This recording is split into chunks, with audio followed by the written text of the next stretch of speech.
Projekti riciklimi u prezantua sot nga nxënësit e klasës së 7 të shkollës jo publike Nënshkruesi Pavarësisë në Bisefa.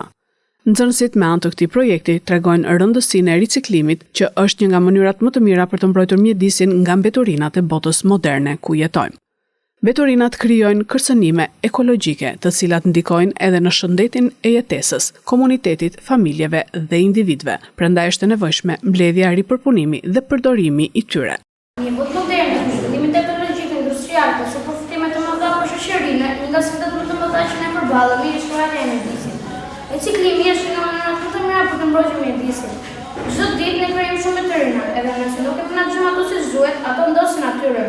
Përmes riciklimit ne mund të përdorojmë materiale si letra, metale dhe plastika, duke kushtuar burime natyrore dhe energjike. Ky projekt që ne kemi përgatitur do të shpjegojë se pse riciklimi është e rëndësishëm dhe si mund të ndihmojë secilin për ne. Në gjuhën shqipe ne kemi përgatitur një fjalor me temën riciklimit. Fjalët e këtij fjalori janë të vendosura në rend alfabetik.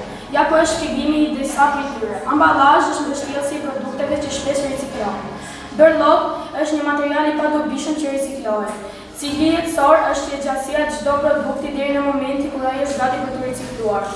Dhe dezinfektimi është heqja e mikrobeve nga mbeturinat që janë gati për të ricikluar.